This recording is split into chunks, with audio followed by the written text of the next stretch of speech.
Howdy, my friends. Michael here. And today is a sad day.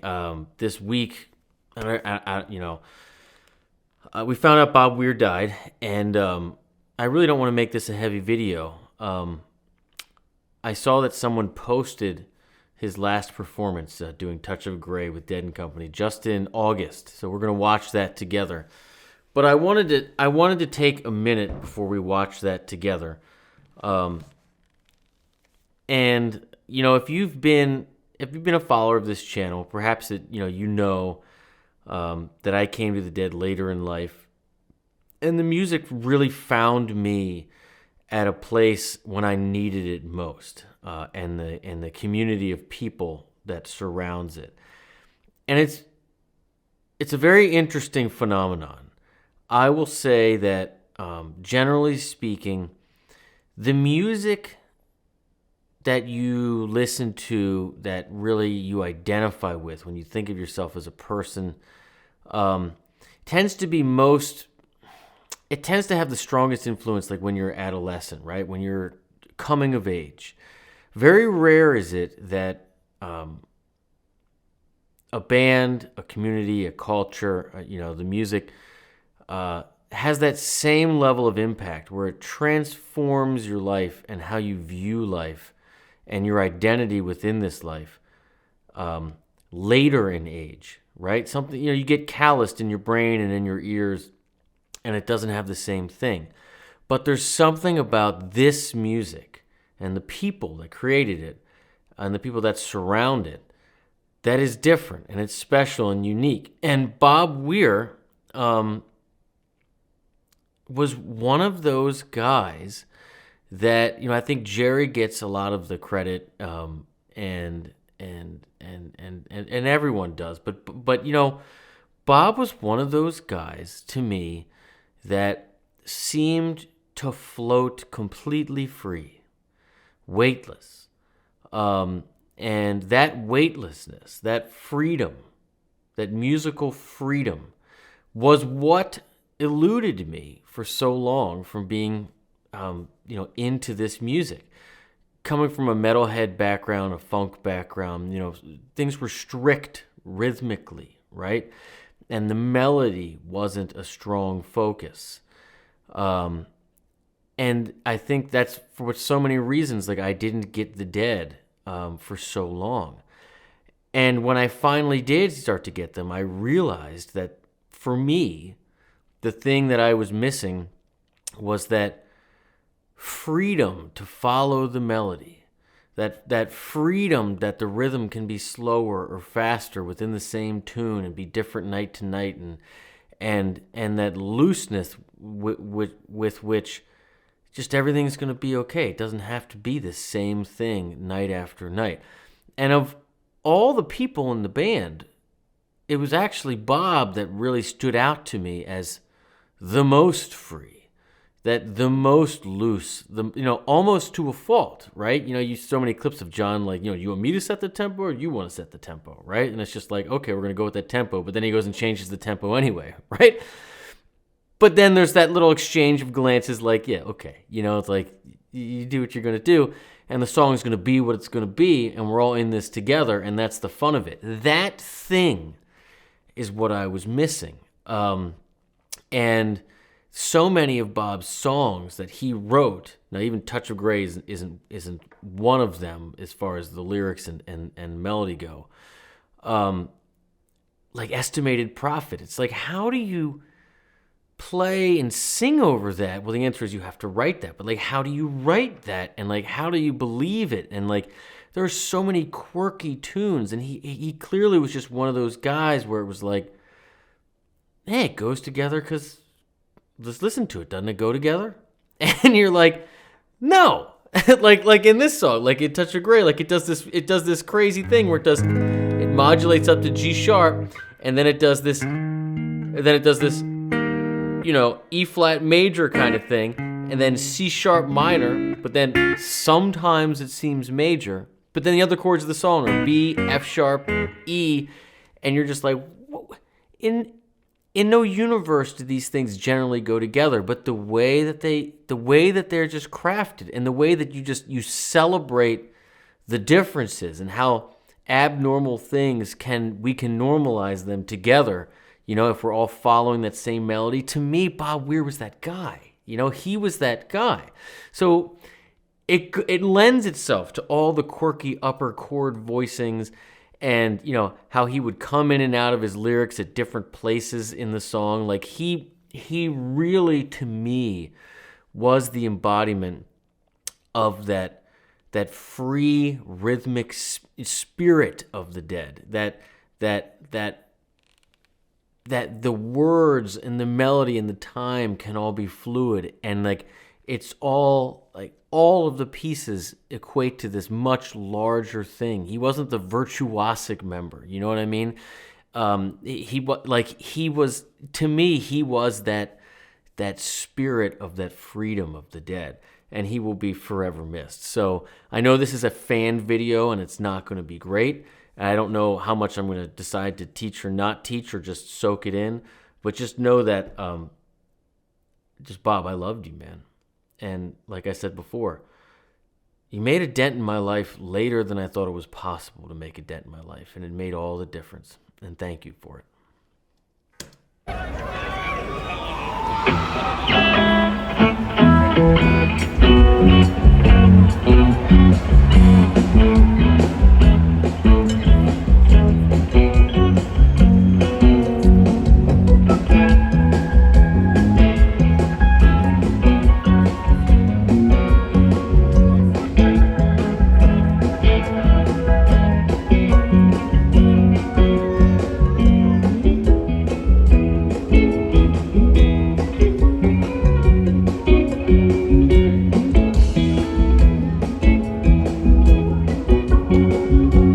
Okay, so just right there. Normally, you'd have,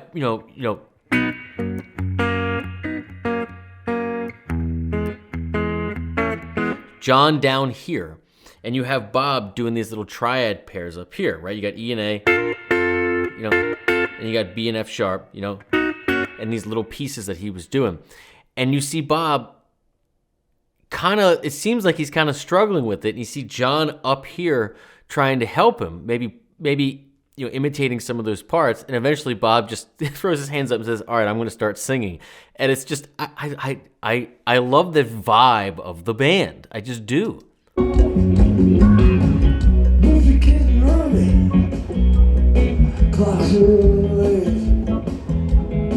Big by number morning sky just looks so phony.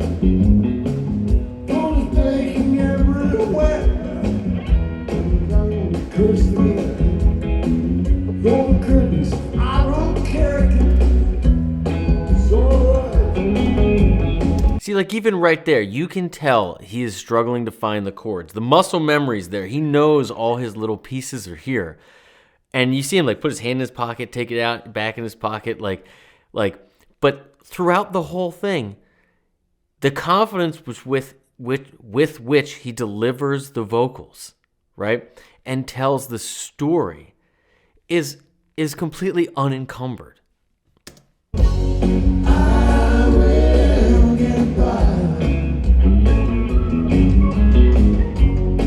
By the way, that lick that you hear John do, like Jerry, that one is always, the timing has always messed with me with that. It's like,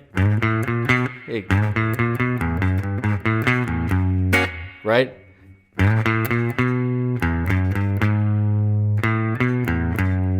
It's just a wild turnaround for this song.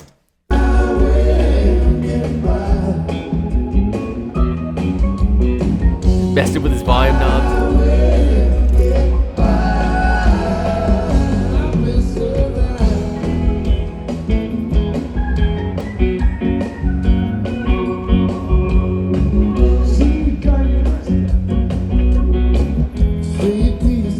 Yeah, so Bob is struggling here. You see him just hunting around, even for those parts that we all just wait for with our ear.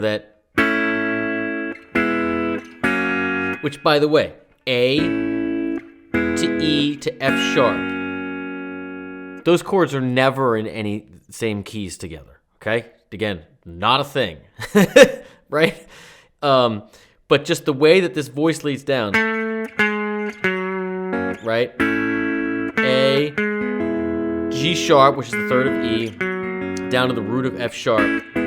The way that that melody connects, it just makes it work. But I love this little piece here where you see Bob, he starts singing it, and you see him tinkering around with the stuff. He doesn't like something, he's not feeling it, and he just backs up, looks at John, and he knows John has the lyrics and just immediately steps in. Like pure teamwork till the end.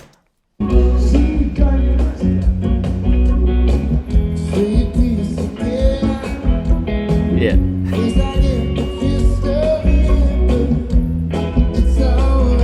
Yeah, it is.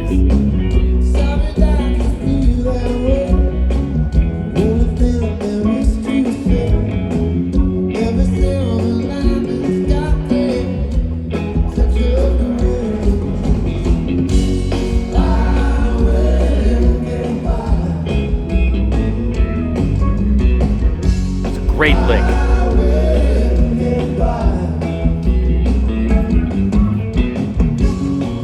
So slippery.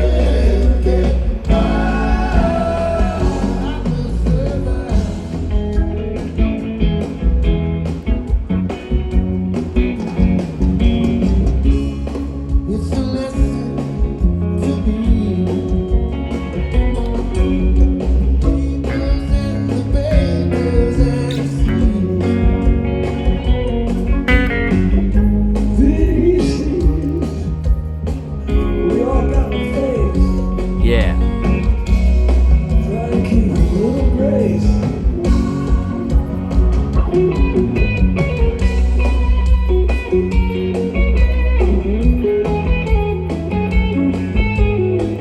How good is Mayor's tone with that silver sky in this song? It sounds like he's got like in the middle position, but I mean, perfect. I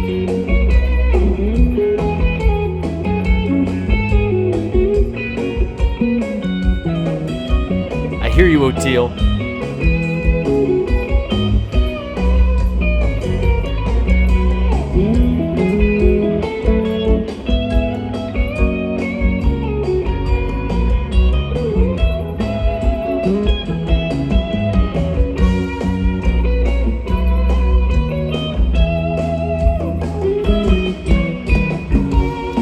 Those little connections that the thought process going through here, right? Even though you got these bounces, B to F sharp, A to E, right? Is you kind of have this B to F sharp here, A to E here. But you know that these chords are not in the same key. We don't have three major chords in any one key, right? So it's kind of this shift from, all right, we're in F sharp, and then we're going down to E. But all these little that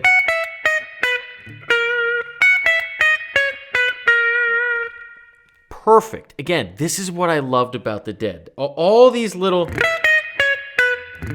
you're starting from E, root, major 7, 6, 5, and then you say to yourself, oh, no. I mean, that would be a sharp 4 or a flat 5. But what it really is the major third of F sharp, right?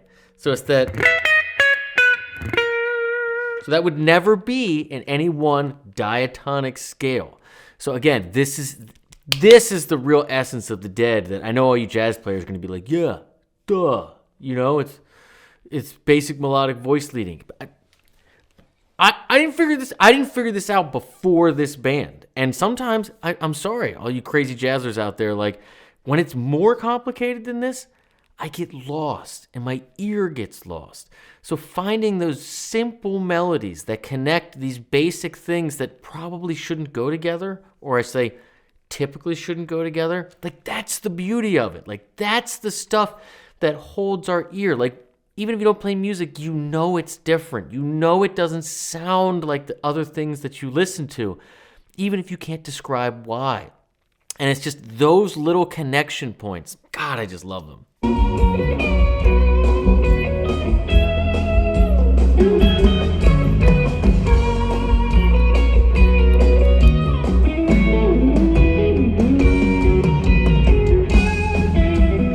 that, you know? That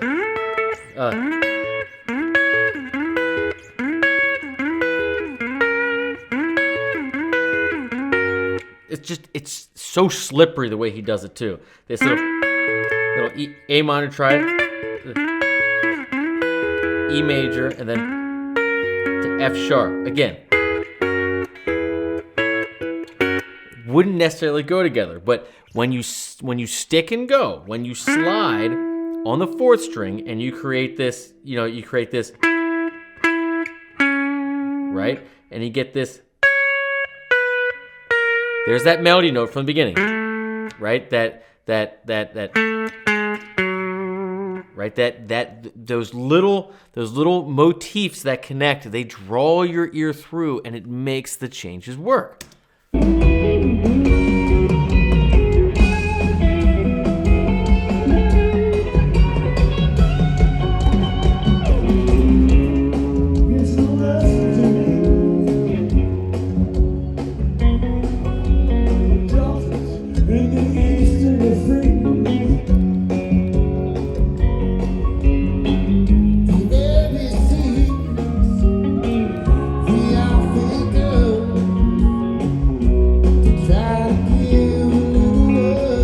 Tell him.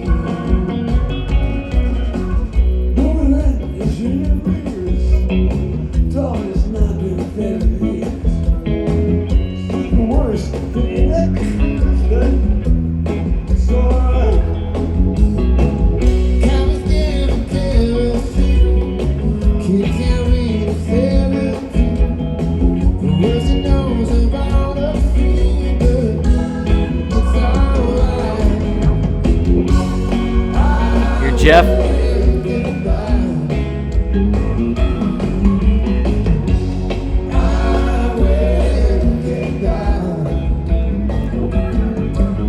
I have to keep bringing this up.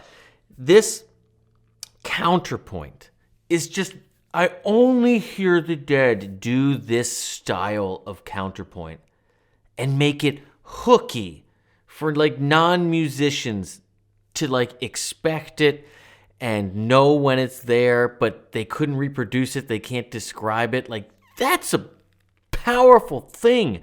And these little moves, like, this was a huge song for them, right? This song means the world to people. And it's got some really quirky stuff. For the exact same thing that you're trying to do this, right? You got this. You're doing this. You're trying to land on this F sharp major chord, right? And so for one to be descending, right? This, right? At the same time, you got this, right? For those to be happening at the same time, like that counterpoint, and to both land on that F sharp, but in different registers, is such a cool thing that, again, I missed for so long. Because, like, it's not wild for the sake of it being wild. It's this commitment to being open-minded and having stuff just work if it sounds good, and to make that hooky for people. Like, they could even sing those parts even if they couldn't describe it, like, and they couldn't play it. Like, that's the real stuff I just adore.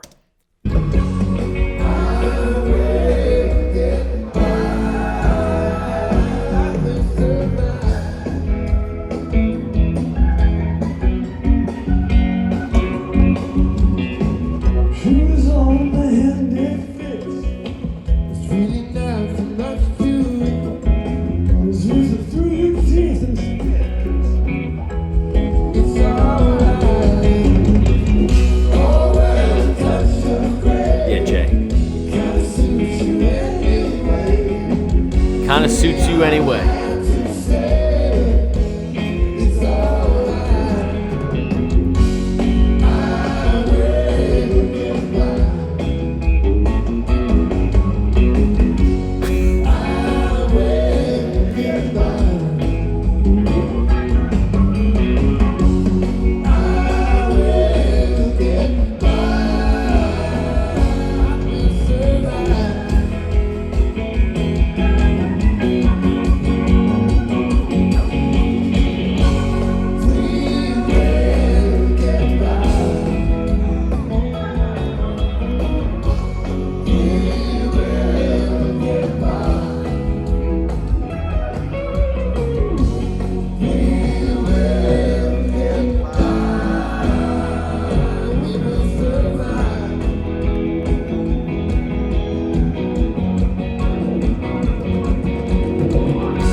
Even Mickey's like,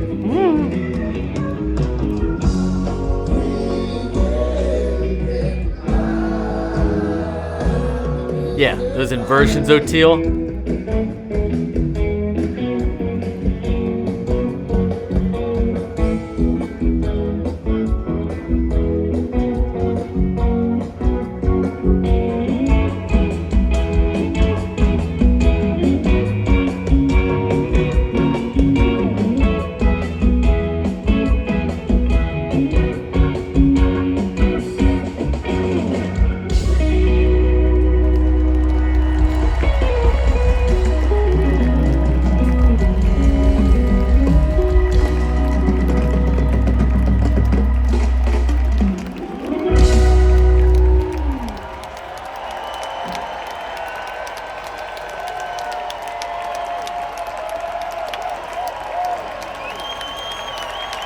It's so wild watching the end of the show when you know it's their last performance ever. So wild. Yeah, Jeff, man. Oh, I love it. Yeah.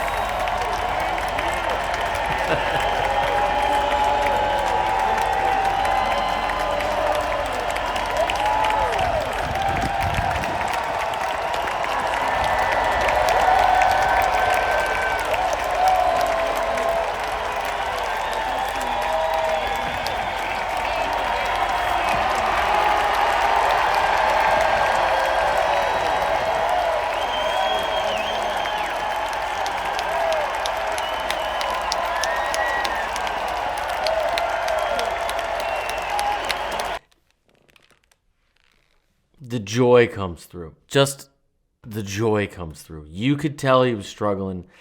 I mean, obviously, I didn't know he was sick then. I'm sure lots of people did. The band did, to some degree. But of course you're going to play, right? I love when John posted on Instagram, it was like, I'll see you in the music, right? That's the spirit I'm talking about. And I never got to meet him or anything like that, but that spirit touched me, and I really am so grateful for it in the deepest way. That's it, my friends. I love you all. Keep the love in your heart and the music in the air. And Bobby, again, man, I appreciate what you and the whole band. I'm so glad I got to see you live, in Mexico, and even when I got canceled, I went back again to see you, and those 5 to 7 concerts or whatever I saw while you were alive really meant the world to me. And I know that the music will continue to go on and spread and find new wings and new people and continue to change lives like it did mine. I love you so much, man. Take care.